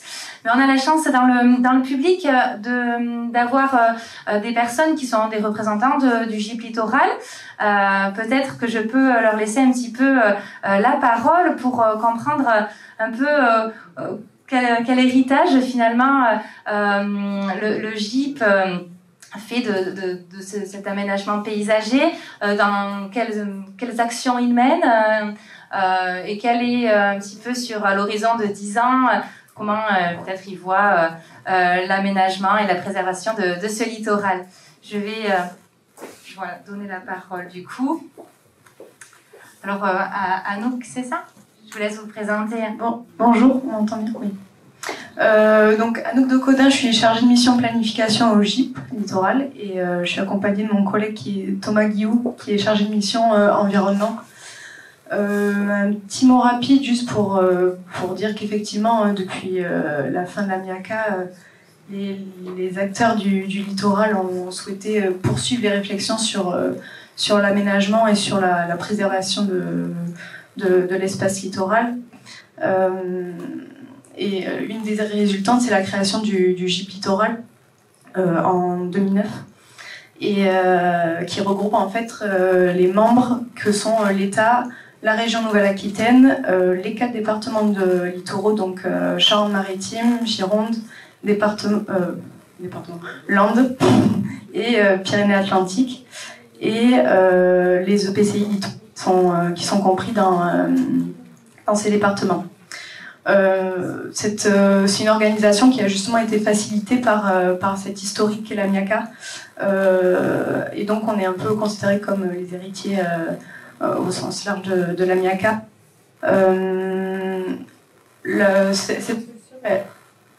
Cette structure, elle a pour objectif d'avoir une réflexion vraiment élargie sur l'aménagement du littoral, en se posant vraiment des questions élargies, que ce soit sur la question de la gestion de l'attractivité, la question de la préservation de l'environnement, la question de la gestion des risques, notamment on parle beaucoup en ce moment du risque érosion. Donc pour ça, le GIP, comme l'a fait un peu à l'image de la MIACA à l'époque, on continue d'accompagner les collectivités dans leurs projets d'aménagement, mais pas que. C'est aussi un outil qui vise à produire de la connaissance, et aussi à organiser le partage, enfin le dialogue et le partage et les retours d'expérience entre les membres. Voilà, non, effectivement, donc on a plusieurs démarches. Je vais peut-être pas les détailler parce que bon, c'est très long, mais voilà, on porte des démarches comme les démarches d'aménagement durable des stations, les démarches d'aménagement durable des plages, d'espaces naturels fréquentés, où effectivement le paysagiste a toute sa place, a un vrai rôle à jouer dans la construction des projets. Voilà. Bien, merci beaucoup Anouk.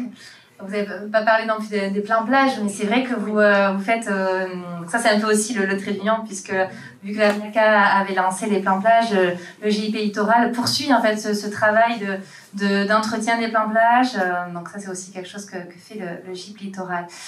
Bon, je crois qu'on va clôturer cette conférence en vous remerciant tous d'y avoir participé, d'avoir à nouveau partagé votre expérience.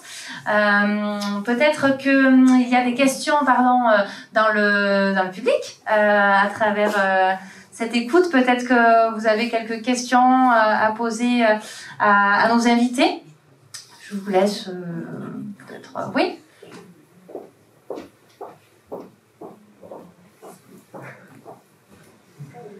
Bonjour, une question par rapport vous avez évoqué tous les aménagements qui ont été faits au début de la MIACA par des paysagistes.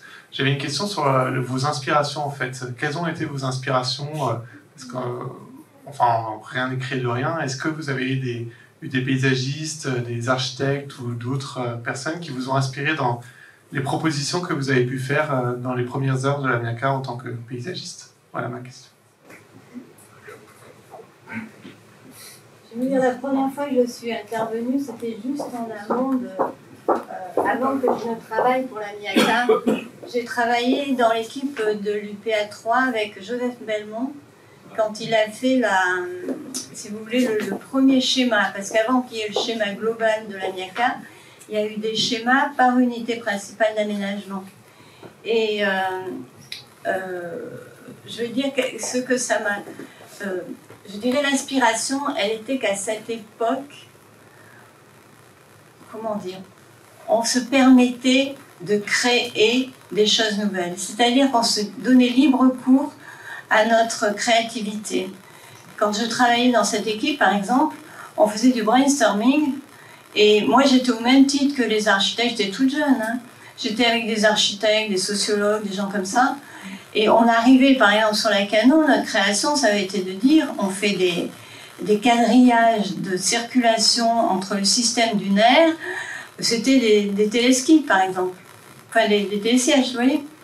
Donc, je dirais, il y avait au départ, il y a eu une ouverture, c'est ce que voulait Biasini, une ouverture dans la création, mais qui était, pour certains, peut-être appuyée sur des exemples ailleurs, mais pour d'autres, non. Et ce site est tellement fort, moi-même, en tant que paysagiste, je ne savais pas quoi dire, parce que vous avez l'océan, la dune, le système dunaire forestier, le lac. À part de faire de la poésie et il n'y avait pas grand-chose à dire, vous voyez. Et donc, les gens qui ont travaillé sur ces zones, ils se sont appuyés sur les études en cours, qui pouvaient être des études notamment du Muséum d'histoire naturelle, pour ce qui était de la diversité du milieu. Mais à part ça, c'était plutôt de la sensibilité, vous voyez. Et c'était difficile de l'exprimer même, parce que ça paraissait presque tellement banal. D'ailleurs, c'est tout l'aménagement de la côte. Il est totalement lié à cette structure dunaire d'océan et de lac et de l'eau sous-jacente. Je dirais presque sa qualité, elle vient de là, elle vient de la forêt qui fait l'unité. Vous voyez, il n'y a pas eu de grands gestes copiés ailleurs, je pense, ici. Et puis ce qui fait peut-être que ça passe assez bien, c'est parce qu'il y a cette forêt qui gomme un peu tout et qui, à cette époque, ont travaillé en se laissant des espaces de respiration. Maintenant, on bourre partout. On enlève, on rétrécit tous les espaces, les coupures qui restent, les coupures vertes, tout ça. À l'époque, on se donnait de l'espace. Et c'est, je pense, ce qui fait la qualité des lieux. Il n'y avait pas de... Je crois que c'est venu... Nous, quand on travaille, les paysagistes, on travaille, on sent les lieux, on a dans notre trip, et à partir de là, quand on a compris les fondements d'un lieu, on peut aller vers le projet. Et je pense que c'est ça qui s'est passé.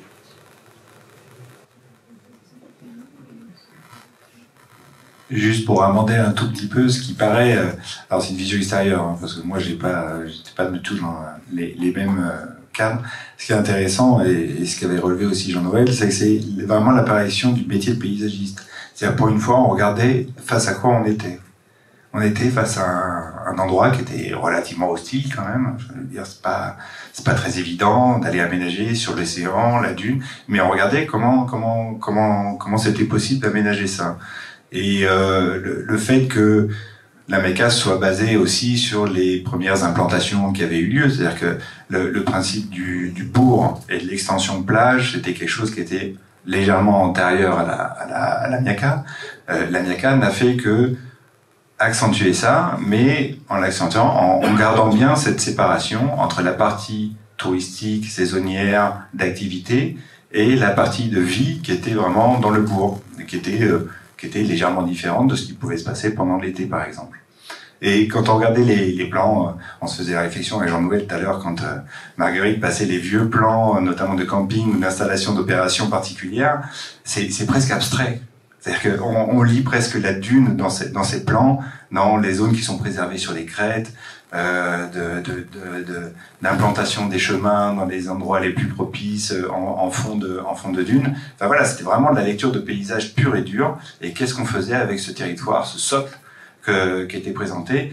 Et finalement, le plus grand inspirateur, c'était simplement la nature qui était en place, quoi. Et qui est très contraignante. Parce qu'on a, on est vraiment contraint.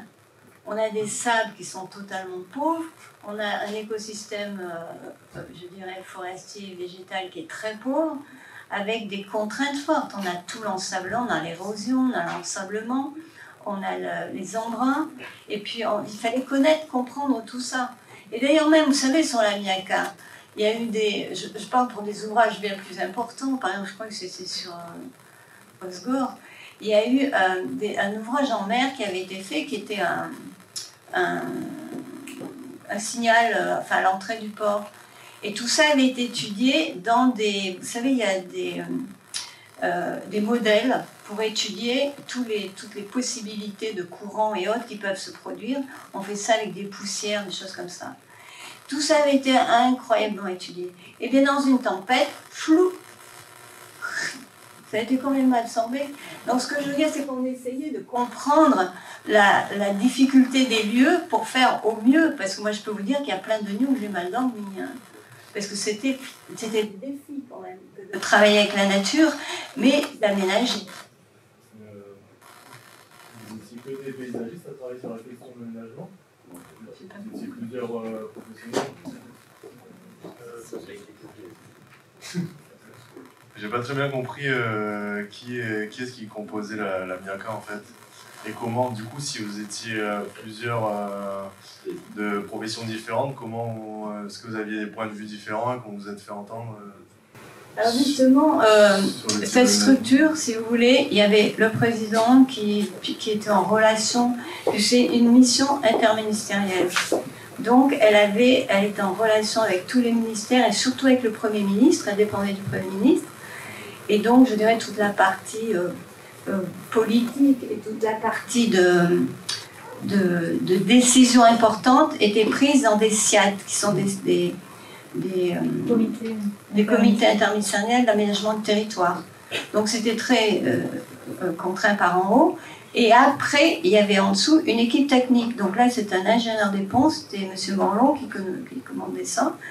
Il y avait un chargé de mission par département.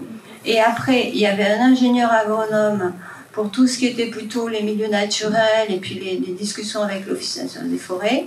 Il y avait un architecte urbaniste qui s'occupait plutôt de l'urbanisme. Et il y avait des administratifs. Et moi, j'étais là, mais j'étais même pas chargée de mission. J'étais la paysagiste. Et donc, je travaillais comme je pouvais avec les autres. Donc après, il fallait que j'arrive à travailler avec l'architecte en chef, si vous voulez bien travailler avec un paysagiste. Et d'ailleurs, il y a des architectes avec lesquels je n'ai absolument pas travaillé. J'ai plutôt travaillé sur l'UPA 3, parce que j'avais travaillé en amont avec Belmont et son équipe. Et puis il y a des architectes à l'époque, je peux vous dire, les paysagistes, qu'est-ce que c'est d'être là, quoi. Et après, il fallait aussi travailler avec le chargé de mission qui faisait sur un département, qui veulent bien vous intégrer dans l'avancement des opérations. Et puis en plus, il fallait aussi travailler avec après, quand c'est l'opérationnel, par exemple dans les ZAC, il y avait un syndicat mixte qui était, si vous voulez, qui était l'aménageur, et après, il y avait encore des promoteurs en dessous, qui s'appelaient des aménageurs. Donc il fallait arriver à s'insérer à tous ces niveaux. Et donc quelquefois, vous étiez avec des gens avec qui vous pouviez faire un gros travail, et d'autres fois, vous ne pouviez pas passer. Donc moi, par exemple, au départ, j'ai eu la chance de travailler en direct avec le secrétaire général sur le parc Pérel. Et il voulait être convaincu, sinon moi je pense que je ne restais pas à la MIACA. Et à partir de là, il m'a soutenu, mais après il y a d'autres directeurs qui sont venus et qui n'étaient pas très ouverts au problème du paysage. Mais le groupe MIACA, c'était combien de personnes à peu près? Je ne sais pas, c'était une quinzaine en tout avec Paris, peut-être. Une personne. Et du coup, ça avait été décidé déjà en amont de vos interventions de préserver le littoral de cette façon-là. C'est-à-dire que soit vous arriviez à discuter en amont avec, par exemple, l'architecte en chef, et il pouvait vous intégrer en amont de l'opération, comme je vous ai montré sur Carcan-Buisson, la première opération que je vous ai montrée. Et puis d'autres fois, vous voyez par exemple Aubert qui était dans les Landes, il ne travaillait pas avec des paysagistes, il travaillait quand il avait un projet qu'il fallait faire des plantations, comme à Retsch dans le Pays Basque.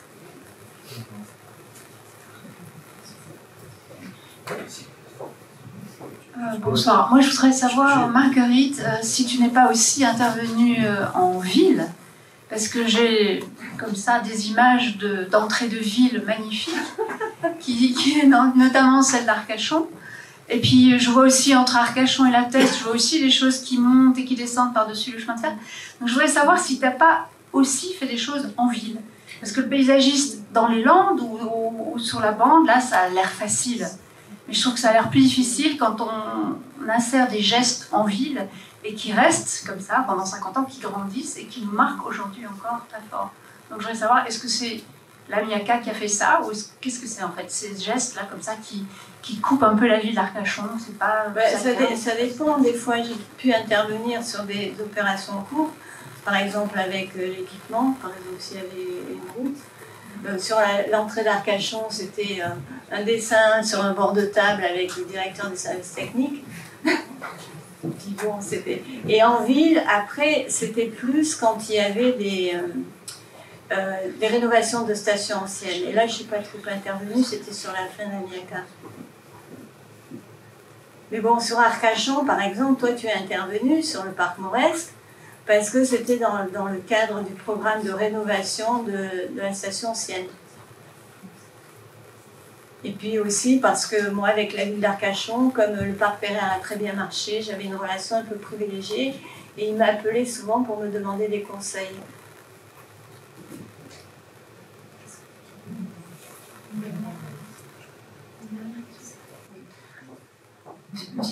Une dernière question? Allez. Puis ensuite, on va vous commenter un petit peu par la suite. C'est gentil, ça sera très bref. Donc. Non, simplement pour le... Qu'est-ce que vous pensez tous les trois, avec vos expériences récentes ou anciennes, du problème de l'érosion côtière qu'on a à peine abordé, qui n'était pas un sujet d'actualité, je crois, car ça bougeait. Les dunes qui envahissaient la forêt, le littoral de la côte Aquitaine n'est pas un littoral immuable, loin de là. Hein. Quand on regarde les anciennes cartes sur le Verdon, ça n'a pas arrêté de bouger la presqu'île.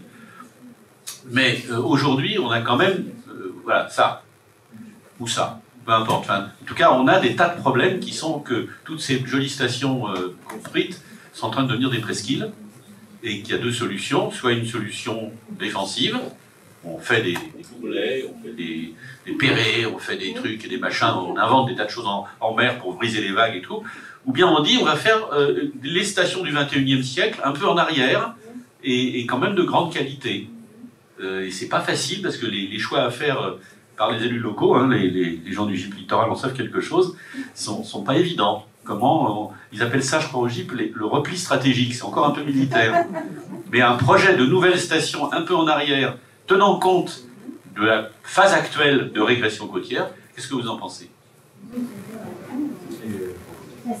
vais bien répondre parce que vous savez, c'est un problème que je me pose depuis le début.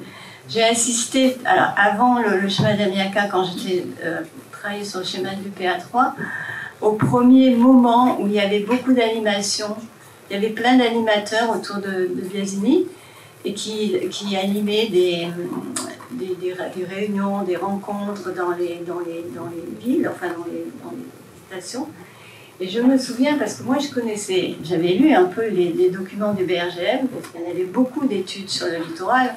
Il y a eu plein de fabulations pour rendre le littoral, comment dire, humainement utilisable par les baigneurs, avec des ouvrages en mer, des choses comme ça. Et alors donc, je trouvais, moi en tant que petite paysagiste, je me disais, ce milieu, il est tellement fort, je ne comprends pas comment on peut rêver comme ça. Et je me souviens d'une réunion où les gens disaient, c'était entre autres les gens du CAIOP, on vaincra l'océan. Mais à coup de millions, parce que quand on voit tous les ouvrages qu'il a dû faire en dur, puisqu'en fait il y a deux théories. Il y a la théorie de l'ONF qui est de faire une dune molle, qu'on protège au fur et à mesure de la régression et des changements de pente et autres. Et puis il y a la théorie des gens maritimes qui font des protections dures et ça érode de part et d'autre. Et ça fait des îles, ça fait de la. Donc moi je vais vous dire, moi j'étais sidérée, je me disais les hommes, ben, c'est essentiellement des hommes, des messieurs. Je me disais vraiment, ils ont un intellect fort pour dépasser la nature à ce point. Vous voyez? Et puis moi, j'essayais quand même de labourer pour faire des choses qui tiennent le coup dans le temps. Mais je suis d'accord avec vous qu'il y a des choses qu'on n'aurait peut-être pas dû faire d'ailleurs, même si l'AMIACA a arrêté quand même les constructions sur la dune et dans la Lette, elle en a quand même fait à la Cano sur le front de mer, qu'on devait inventer, mais c'est pas que sur la côte aquitaine, des nouvelles petites villes qui recréent je dirais un style de vie nouveau. Le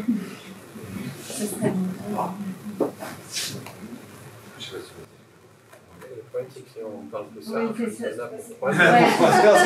c'est le bon mot de la fin, je pense. Ça vous dérange pas? C'est vrai que c'est une vaste question, mais à moins que vous ayez. On repart sur une.